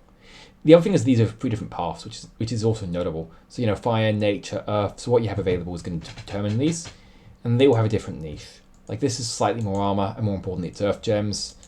This is probably the best overall, and it's fire gems, and this gives you an extra attack for stuff like arena and for various thug builds. Although I'm fairly sure that I overrate this. I like the Iron Crown and like Pretenders, so like Titans, because they're so tall. The Iron Crown has use. It's just that I rarely find myself ending up doing one on Xibalba. Yeah, that's fair. Now, if we jump over to armors, I don't think there's anything dramatic on Xibalba. It should be noted you get all of the otherwise weak armors that give you map movement 0, and they have the use in that they're map movement 0, and otherwise you have the fireplace, which is just fine. Anything else that I've missed? I do like the lion if I can build it, but lion pelt also is. If you have access to it, it's good. But does Xibalba have Earth Nature access? No. Not naturally. Not without fighting certain indie types. Jump to boots. There are some utility boots, but there's nothing really special for Xibalba here. It's just the same. Because I think we should focus on the things that Xibalba can use best in other nations. And there's nothing that Xibalba really predominantly does well with on these. Like, they're fine, but there's nothing unique about them. No, I don't really build any of these boots until times 5. And then, unless magic items, most of these are pretty. I mean, obviously you've got good ones. You've got the Ring of Warning for patrol. You've got that for attack. You've got Flask of Holy War for bless, armor, all sorts of toys. This is the only real standout. Because you have such good blood hunting, you can basically make as many Ring of the Warriors as you want. Yeah. Also, just for tracking, if you mind, is remove all paths. Yeah. No, it's good to know. Yeah, I think Soul Contracts are too expensive. Like, you want them to be good, but 1 devil per turn, tainted, it takes a long time to pay itself off. Yeah, the only 2 things I make like consistently is the Ring of the Warrior and Pearls. So I think we'll just jump straight down to 5. You get lifelong protections, which are, they're lifelong protections. And I think you get skulls. You get at 5 you get 5 is a great place. 5 you get all your blood boosters. At 5 you sort of round out your defensive thug items with stuff like spools, as Xibalba, and obviously you get the research skulls. You get 2 blood booster items at 5, and you get your earth boosters as well and your regen stuff. Just loads of. I think you get your defense thug stuff, your blood boosting, and your research at 5 broadly. Is that a fair description? I'd say 5 is a fine stopping point for Xibalba if they wanted to stop at common. The reason you go to 7 in EA is like the lanterns. Other than like the lanterns, it's surprising how unhelpful Research 7 is for Xibalba. But lanterns are a big deal. So if we just go to boots, 5, Xibalba's got earth boots, obviously. Anything else you like to build? And boots the messenger. Boots the messenger, yeah. For map move on the flyers, that stealth is huge. Armor, you get again blood nature armor. I don't believe you can do the stealth Holbeck. That's 7 anyways. Shade mail, no, that's glamour. You can't do the stealth one. But you just got general access and the blood and the +1 blood thing. There's nothing spectacular here, I don't think. I like the elemental armor. The armor I like. Oh, you mean the earth one? Earth one. Yes, earth fire. Yeah, this is your super combatant armor. Like, if you put this on your own key, this is what you do if you're trying to take out a tile with mages. Yes. Yeah, so any like the unique stuff. Oh, my bad. You continue. No, you go on. Okay, I'm gonna see any. I like putting this on all the unique summons if I can afford it. Yeah, I like it a lot. The only problem is my super combatants have a bad habit of dying because I don't build them correctly. But I think this is the if you know how to build a super combatant, this item is obviously good and you have access to it. Otherwise, anything dramatic that we've missed? I mean, shrouds have uses, but I don't think Xibalba needs them because most of your stuff is blessed anyways, and you're not astral anyways. The dragon plate does have the yes Oh the yeah, the red dragon dragon plates. scale. They have utility, but I don't think they have special utility for Xibalba. Like, you absolutely want to build this when you get it, but it's not like a Xibalba specific. That's fair. Yeah, it's not specifically for them. Like, the elemental arm is nice because you actually have very good super command access. That's the reason I wanted to give it extra attention. But, like, the scale mail, don't get me wrong, it's a great item, but Xibalba's not going to take advantage of this better than most other nations. Maybe a little better because you've got flyers, but still. You get what? Boosters at 5 and Dragon Crowns, which you can make MA and LA, which is nice. Anything worth stopping on?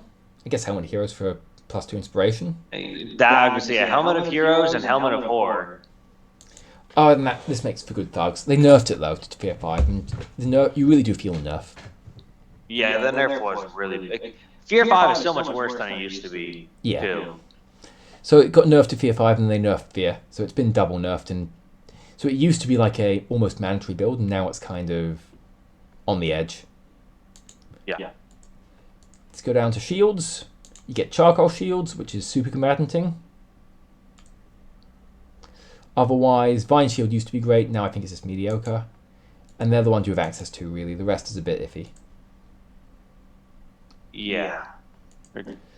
Bows, nothing special here. I think you can access a few of these, but yeah. I'll be honest, I don't even think I craft any of the tier 5 bows. I never end up building them, but they always end up like one-off being built because AN ILOS on a ranged weapon is not crazy. It's just there's always other stuff to spend the gems on. Problem is it costs double what the black bow costs, and I'm not getting double the product. Oh, you are. It's armor negating.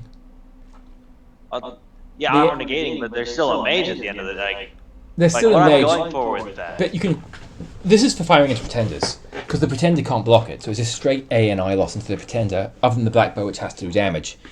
So if you've got like a bronze colossus, that's going to shrug off the black bow, but it can't shrug this off because it's AN. Yeah, that's one way of looking at it, I guess. Yeah, I never. The black bow works against regularly defended titans, but once you start getting up to that 30 prot point, the black bow's going to stop. Once you get 25-30 prot, the black bow's going to have trouble getting in, and that's where like the crossbows have their utility because they punch through the like the stacked protection. So that's just mid, the Arbalist. But I think this has a use, but I've never actually been able to use the use, if that makes sense. So it has a use, and I'm sure someday someone is going to use this on a pretender and laugh their heads off, but that someone's not me. Yeah, I just don't build a whole bunch of ranged weapons. It's not really what I'm... Yeah. Nor do I, but I think it does have a specific use, and the point is Xibalba can build them. But I agree with you for what it's worth. It's definitely niche at best. So, death items, you got your death booster, obviously, which lets you twice spawn a bunch of different things as well. Shock Trident, which is okay on some of the thugs.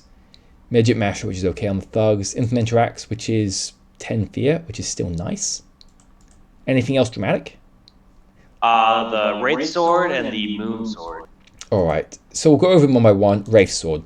So I know this is a super combatant weapon. I never really figured this out. So I know it gives you life drain, which means you get plus HP, plus fatigue. How good is this? It really depends on what you're going for, but like if you're going on a Titan with Soul Vortex, Wraith Blade, like the full kit, I'd say it's very useful to keep them during like the really far ends of the rounds when regen gets turned off. It's still useful. But like you have to be fighting quite the army to make it actually valuable. But normally when you already are crafting a super combatant for that, it is filling its niche. The second one then is the Moonblade. which is a very specific item, which is just if you fight magic enemies, they die. Is that fair? I don't know. It's 10 AN. Yeah. I don't build these very often because they're an astral, but it has a. Oh, they nerfed it. Did it used to be more damage? The effect used to be triple damage versus magic beam. And now it says 10 AN damage. Alright, so the Moonblade's been nerfed, and it's not on your natural paths either. And we'll just jump down. Other magic items. LA, your heroes can make rune smashes, but they're hard to make. Frostbrand's obvious. Is there anything else that Sword of Swiftness is always fine? Booster. And Flesh Eaters. I don't think these are particularly good, but you have basically unlimited access to them. Yeah. Oh, Hardfinder swords. Hardfinder swords. It's MR negates. I like Hardfinder swords with a eye scooper. If I'm going to dual wield, so like because I like doing different kits for all the different thugs. But yeah, I see. So that's sort of what for anti-Titan stuff. So you knock out the eyes and chip them down, then just try and get one hit in the Heartfinder and kill them.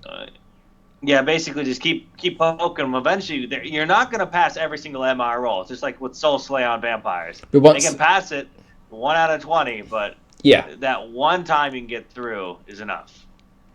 And we'll just glance through the Con 7 stuff because you don't usually go for Con 7 for a long time. You would get access to Demon Whips and a bunch of stuff. Bloodthorn's huge because I think this is the other reason to go for Con 7. +1 blood magic. Yes. Also, you have the death AoE weapon, but honestly, the Firebrand is just better than the. The Firebrand is great. It's AoE. You have the death AoE, which is AN damage 2, which is fantastic. You have Demon Whip. Basically, your Con 7 weapons are great. Do we need to go into more detail than that? No. Do you ever go Conj 9? I have yet to go Conj 9. I will be honest. Construction 9? I've never made it to... Yes. I've never gone all the way. I have, but not on Xibalba. The reason to go Con 9 is if you go for Gifted Nature's Bounty in a big multiplayer game, everyone's going to attack you. So the advantage of Con 9 is you can start accruing your advantages without starting World War III. You can start just quietly stacking up the artifacts. And then when it comes time to actually go for the kill, everyone else is fighting over globals, everyone's expending themselves on each other's globals, and meanwhile you've got a stack of these artifact items. So the value of Con 9 is it's sort of a delayed impact. Does that make sense? Yeah, it makes sense. That's what I did in the Boz game. Now, it turned out that Nature's Bounty and a slightly overtuned thing combined were both better than what I was doing, and I was also very new at the time, so I wasn't doing it particularly well. But the idea of going for Con 9 and accruing advantages that didn't get me attacked by everyone was conceptually a very good one, I think. And I think that carries through to Dom 6, that if you go Con 9, particularly as like a second research or so, if you're getting, blood summons first, it's a very nice thing to have to just start eking out advantages without starting that world war, without getting everyone to attack you. Yeah. Like I'll say this, it's not what you get when you're behind. When you're behind, you don't want it. And if the game's going to end in the next 10 turns, Con's not the way to go. You get Con 9, I think, when you're on turn, 55. You're in a commanding first place position, and you're one advantage away from everyone attacking you. So you just get Con 9 and start building all the boosters. You start building, the Soulstone of the Wolves, and you start accruing advantages. That's what I think the main use cases in current Dominions.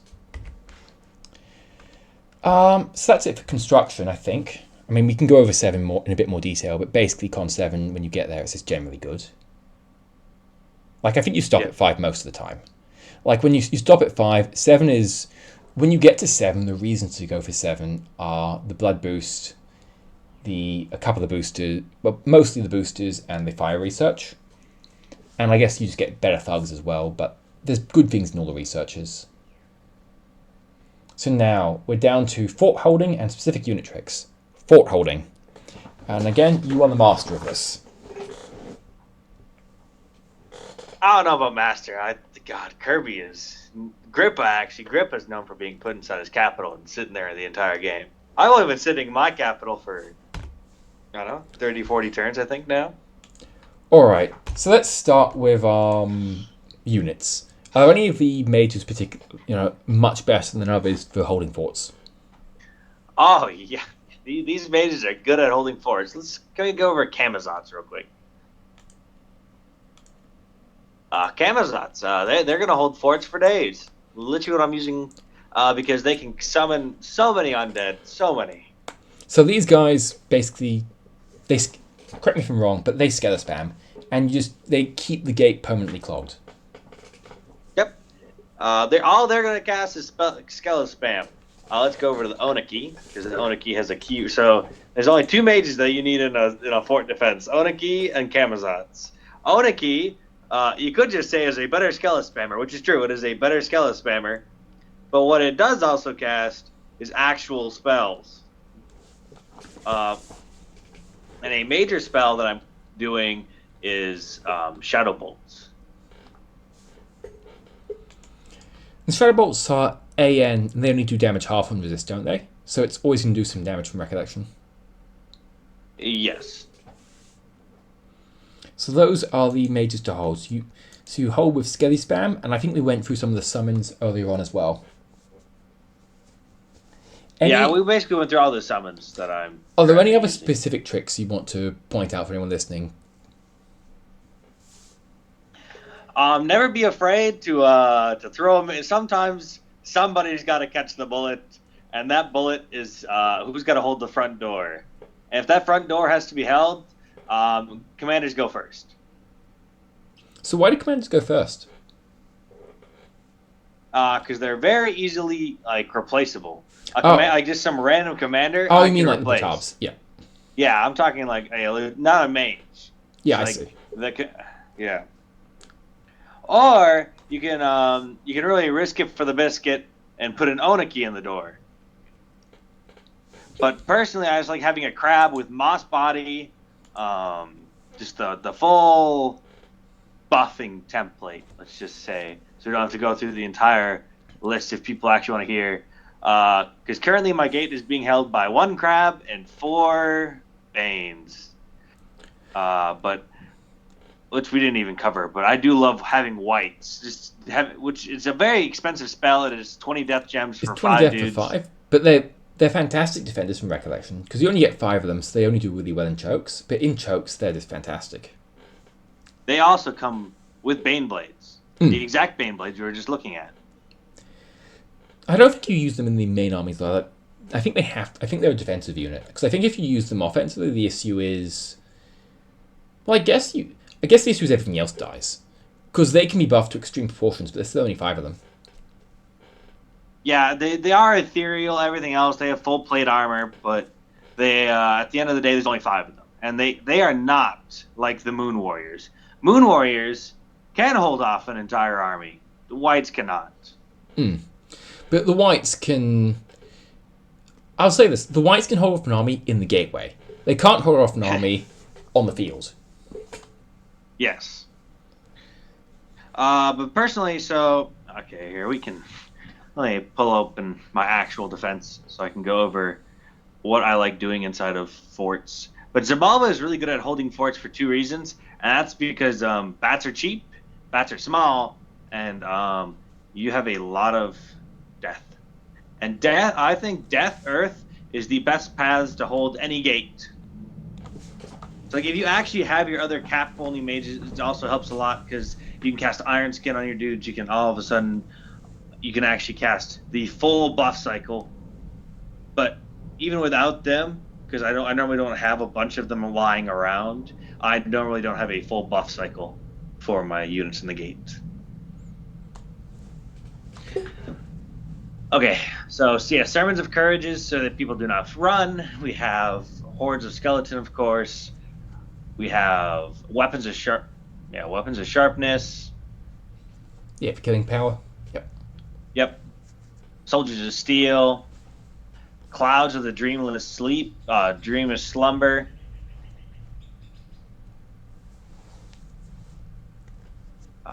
Is there any other really important spell? Tangle Thicket. I'm also casting, but So it's just about sort that's of, just because I. but it's about gumming up the gate. Like you gum up the gate and you have these like few super combatant units, and then there's a bunch of skeletons. Is that right? Basically, yes. You're just trying to make it so the enemy cannot get through that gate, that very small gate. Any other specific fort tricks you want to raise, or is that most of it? Because we've gone over a lot of the summons already. We've gone over some of the we've gone over, I think, a lot of the general gate stuff. Any other specific tricks?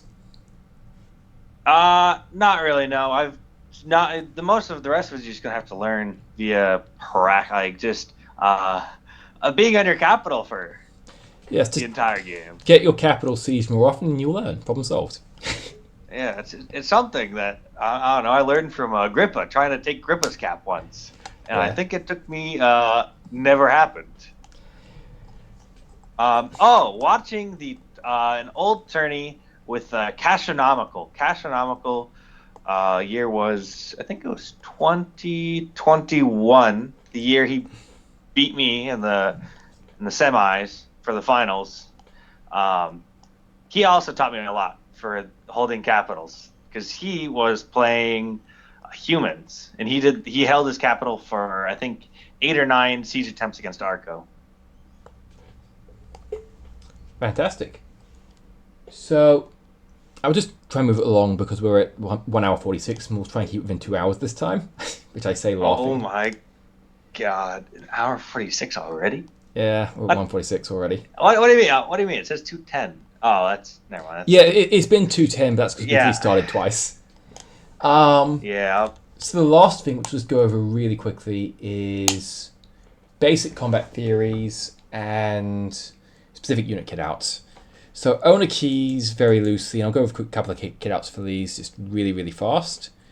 MA and LA, you've got these big earth mages. So you can have kitouts with like Ring of Levitation, where you just try and do Earthquake spam. Owner keys have 2 basic super combatant kitouts come in the mid game. One is invulnerability, Soul Vortex. The other is, I believe, Soul Vortex. So one's basically the invulnerability build, and the other is basically Phoenix Pyre Soul Vortex. So basically, one's trying to Phoenix Pyre its way up, one's Phoenix Pyre tank, one's trying to armor tank. Obviously, you can put them together. Obviously, with Hell Power, and there's variants, but they're loosely how you super combatant them. And thug-wise, I mean, there's a mean ways to get these out, isn't there? Especially depending on your bless. Honestly, I know it's a very bad habit of mine, but me and Warpman just love repel thugs. Oh man, repel thugs are just so nice. They're my favorite kind of thug / super combatant, if you can pull it off. And the owner keys can get the stats for it. Like if you get, at the end of the day, you get +4 attack from Hell Power. Like 16 attack is going to be 16 attack, 15 defense, tons of HP, regen. It's going to be enough, more or less, if you've got, fully kitted out. They end up about 35 attack is normally where my 35. Yes. How do you get it that high? Okay, so we can go over some of the items I like using. Is going to be, so we have a Ring of the Warrior. So you get like +9 from trinkets, and then trinkets, and then your weapon gives you +4 from Hell Power, +5 from the weapon. Normally +3 from the bless. Yeah, I do a plus. There's also Blood Surge. So they can just on the repel off turns, forever. he'll get a plus. So yeah, basically, I have repelled skeletons before, and it is funny, but hard. So that's the basic kitouts for owner keys. Otherwise, you've got lots of various thug kitouts. I'm not going to get into all of them because you've got so many you've got a lot of different units in MA and LA too. But for the most part, I think the smaller bats don't thug well. Like I know you can try and make them thug, but it kind of doesn't work. The only one that I could see working is the Chilan. I've tried making the Chileans work, and they're just flimsy. Like at the end of the day, even if you give them 15, 20 gems worth of stuff, it is hard for them to get through 8-9 PD. And at the end of the day, at that point, why aren't you just doing summons or making bats? I'd say they can get away with 10 gems. I think 10 gems, you can have a good enough kit on them that they can get away with it. I mean, they need at least armor and helmets, and a bare minimum, don't No. Helmets. Oh, we're getting too fancy for these things.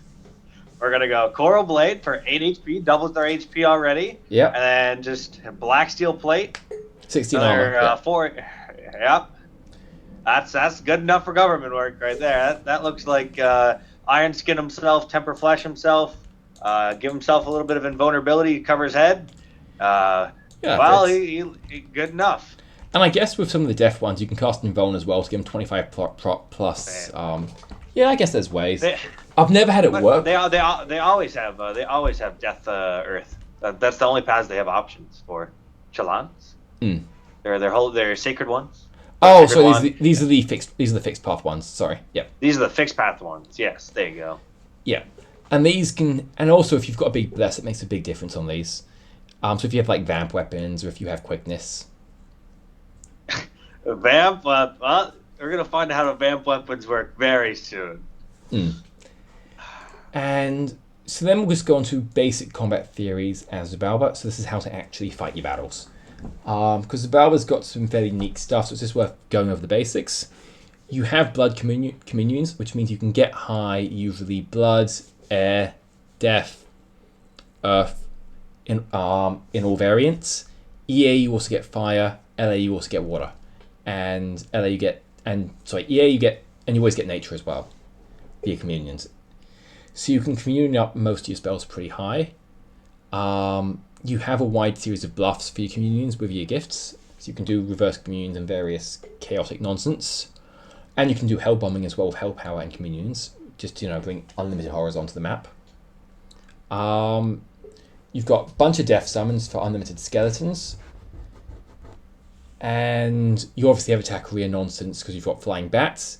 And it's worth mentioning on the attack rear notes that because you have so many leftover commanders, you can go hold ×5, then attack rear to bypass the opponent who can only, put two turns of orders on their units, not their commanders. So you're going to get a proper attack rear more often. Any other common combat tactics? I'm just sort of rattling off the main fast things that you use in your own combat.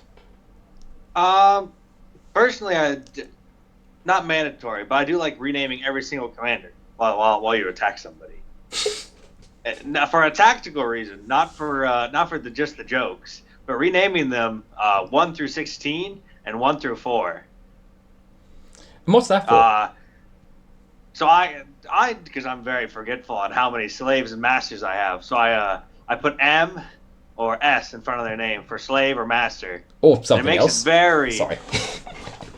Oh, what the hell? Oh, God. You know what? You figure out what those abbreviations stand for. But yeah, it's just very simple for me to know how many I'm bringing, so I know how big of a path it is. So then it's just to simplify your already complicated nation, so you have less to think about. Mm.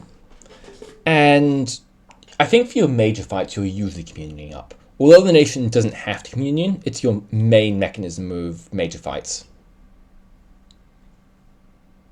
Yeah, I've never gone into a major fight without casting the communions. And do we want to go over what you cast during the communions, like the actual spells, or no? Yeah, this is tips and tricks. We should go over the main ones at the very least because players are going to this is designed to make the nation easier for players. They've watched for 2 hours already. They'll be wanting actual information. So you spam reinvigoration throughout the communion continually, because it's one blood slave. Why wouldn't you? Just to recover everyone's fatigue. So yeah, how I see it is that you should do a either a 1-to-1 ratio or a 1-to-2 ratio on bats, depending on how you're feeling, how risque. But one master should be dedicated after the first cast of becoming a master is for 4 rounds cast reinvigorate. Having one master always cast imps, one master always casting skeletons. Although I had a caveat with reinvigoration, you could, in theory, because it has like 150% cast time. You could, if you have big communions, I could easily see 2 masters with like staggered cast times. So you cast, become Sabbath Master, and then you cast like a 75 or 100% cast time spell, just so you have permanent staggered reinvigorations, which if you have, 10 masters might be really nice. Yeah, that is true. But I'll be honest, I've never really run into that problem, but if you are trying to inch out every... I am the opposite. I burn out all my communions. They all die. Every time. What? Okay. I've yet to have a burnout. Even in LA, I did not have a single burnout, and even in the tourney game, I didn't have. My communions have always just stayed alive. But also, I normally lean more towards 1.5 ratio, so one master to a slave and a half. I think I had a 2-to-1 ratio, 2 slaves to 1 master, and I still managed to burn it out. I'm just able to ruin my communions very easily. How did you do it? I don't Oh, even it know how was you did it. incredibly easily. What were you casting? I wasn't. I think I was casting Horde of Skeletons. It wasn't much. I actually know what happened. It was because I was using Ways of the Communion Slaves, and I didn't have enough blood ported over, so I wasn't casting Reinvig, and it wasn't that big Communion Slaves burned out because they're at 400. I think it's 400% or cost, so it ends up. Yes. Yeah, it was silly. There was no reason to burn them out, but I did. But anyways, the spells you cast, you constantly spam Reinvig, lots of summon ints, lots of summon skellies. I believe on the bigger ones you buff cycle with personal regeneration as well. Yes, I like doing Iron Skin. So Astral. So you get. So with Astral, you're going to get the. What? Do you miss Ethereal? Alt 3. That's the name of it. Yeah, Body Ethereal. Yeah, Body Ethereal. Body Because Ethereal. you'll have an Ethereal. If you don't have a Astral caster, you can empower into that because a Body Ethereal is huge on mages. Like it makes him so much more tanky. So yeah, Body Ethereal, Iron Skin, Temper Flesh. But the I should say that these are not the first boss. The first boss I cast, of course, is Empower and Earth for the 2 reinvigoration. Yeah, and that's Conch 3, which is one of the other reasons you want Conch 3. We didn't go over this enough. This is a big deal on Xibalba. I believe all 3 ages of Xibalba can use this, and on your communions, this is a huge deal. Yeah, it allows you to get reinvigoration 4 on your communion.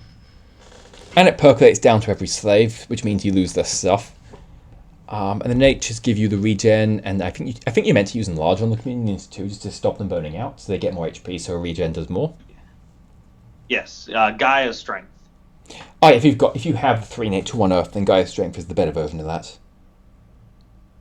Oh yeah, it's 3 nature 1 earth. Well, you have to have the pass for that though. Otherwise, you have to cast them individually. Yeah, which is honestly, it's not that hard to get the cross. Like I said, I like empowering Onakis into this cross path. Just getting the Onaki to have 1 earth because it just opens the Onaki up to so many viable spells. If you give 1 Onaki 1 earth, I can see that just boosting all your communions way up. Because although you already have earth in your communions, it gives you the earth nature. It lets you forge earth fire. Although you've already got earth fire, I guess. So it's what. I don't know. I can see it being good. Yeah. Mainly I use it for thugging and communions, just because of the buffings. And it just makes your thug way better to have birth on him. And the other combat theory, I guess, is your troops are always going to lose in melee, so make sure you have enough skeletons. Which is going to sound silly, but Xibalba just does not have troops, and it is very easy to get caught in the trap of thinking, oh, these will be good enough. Basically, whatever you think will be good enough isn't. Scorpion. I think the national Scorpions can do a decent job. That's it. Yeah, that's why I honestly buffing the national Scorpions is a major plan to my combats. If I can play around for it, just to give them berserk so they don't run, give them +2 attack skill, +2 defense skill. So just basic animal buffs, because those are all nature spells which you can cast. So we're now at 2 hours. I think it's a decent wrap-up point. I think we've gone over all the main stuff. Is there anything that you think you'd like to mention that you think we've missed, or that you'd like to go over just regarding, general techniques and tricks of Xibalba? No, that's basically it. Other than just bats are Evo practice. Bats are what practice? Evolution, evocation. Just throw the big Evo spells at them. Your bats are going to die. Oh yeah, absolutely.